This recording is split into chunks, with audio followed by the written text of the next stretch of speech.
Okay, we're back, and this is assignment 2. We are learning about Islam, so get out this document on your assignment, Islam Lecture Notes Part 1. The first question is, what did you learn about Muhammad? Second question is, who were the 4 rightly guided caliphs? Third question is, name the 2 denominations of Islam. So we're going to go through the lecture. I have a PowerPoint for you. I'll explain it, and then we'll go back to this page and fill it out together. Okay, so here's our PowerPoint, the rise of Islam. So we're talking about an area of the world, which is the Arabian Peninsula. It looks like a big old boot. Okay, here's the Sinai Peninsula right here that I'm kind of circling. Egypt's over here, the Red Sea. All right, here's the Arabian Peninsula. Take a look at this city called Mecca. They're right in the middle there to the west, and Medina a little bit further above it. Okay, so Mecca is located on the Arabian Peninsula. It was an important center of trade and religious sites. It's strategically located between trade routes. Okay, so a lot of people were trading around here. Remember we learned about the Silk Road, which was up here, went up north of it. Ideas, goods, things like that would have been traded off of the Silk Road, maybe further south in Mecca. And Mecca is also the home of the Kaaba. And you'll soon see what I mean by that. Okay, background of Muhammad. Muhammad was born in Mecca circa 570 ACE. That's AD, same thing. So after the birth of Christ. So we are no longer in ancient world history. We are after the year 0, after the birth of Christ, and Muhammad was born in 570.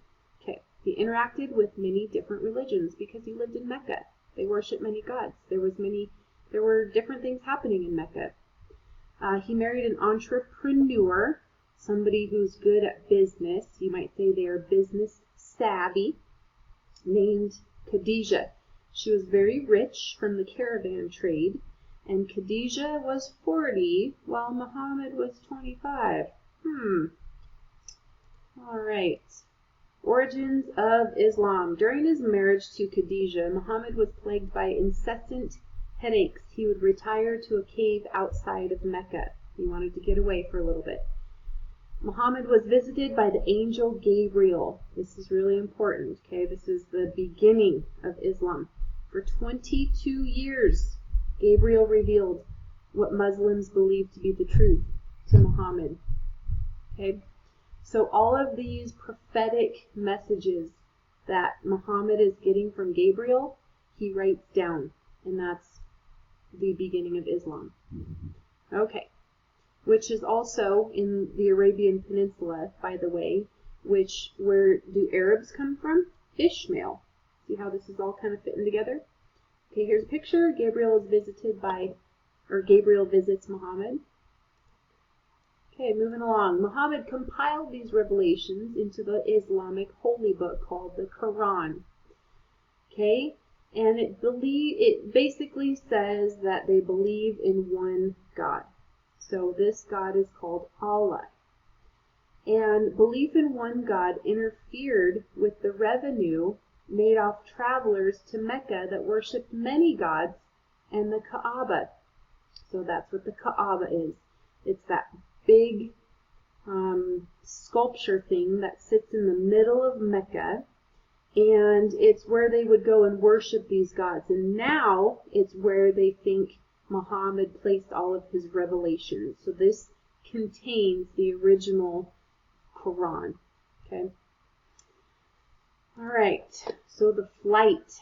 So Muhammad, he's preaching one God, and nobody likes that.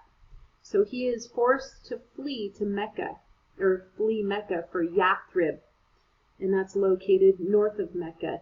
Yathrib is later called Medina, the city of the prophet, and we'll call it Medina because Yathrib is really difficult to say.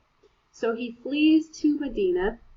He continues to win converts to Islam. Okay, in Medina is where it kind of becomes from a small group now into this bigger society. So it goes kind of from religion to politics, okay? So he starts with a small group of followers, and it grows and it grows and it grows. And then he establishes an army.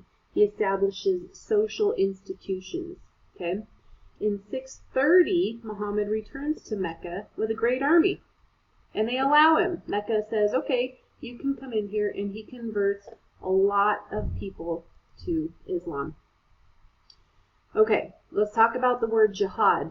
Jihad is an endeavor to spread the faith. Jihad does not mean to kill innocent people. You might think of extremists when you think of the word jihad. Islamic extremists are people who are willing to kill themselves in order to kill a lot of other people because they believe that's what their God is telling them to do. Okay? So that's what we see now. That's September 11th, ISIS and things like that. Now we're not learning Islamic extremists. We're learning Islam. Okay? There's always a few people that ruin it for the rest of us. But Islam does not promote brutality and murder. Okay, so a jihad is kind of a striving for what is right. Well, Muhammad says, hey, there's all these people that don't really believe in Allah, and I'm trying to get them to believe in Allah. So he was on his own jihad, his endeavor to spread the faith. Okay? All right, so the death and legacy of the prophet. So Muhammad dies. Well, before that, he continues converting non-believers by choice. Okay, then he died in 632 AD. He bequeathed his followers a state with a political and economic responsibilities and a military army. So it's kind of a society. It's a religion and it's a society. Okay, so what happens when their prophet dies? Well, we get these 4 rightly guided caliphs. Okay, a caliph is a Muslim civil and religious ruler, and a caliphate, I hope you heard that word before, is the Islamic state under a caliph. Okay, so it's these people who became in charge after Muhammad. Okay, so this is where we get kind of our 2 denominations from, so pay attention. Alright, so the 4 rightly guided caliphs, Muhammad's death brought questions of succession. Who would lead this new Islamic state? Okay, so these first 3 people, and I'm not even going to attempt their name, not their full name. Their first names are Abu, Umar, and Uthman. Well, they are not really related to him. Okay, so those first 3 were not related to him. The last one, Ali, was his son-in-law, okay? And it's because of these 4 different caliphs that we get our denominations. So the last one, Ali, he was Muhammad's son-in-law and his cousin. And many felt that he should have been his successor. So he finally gets promoted to caliph, but then he's assassinated.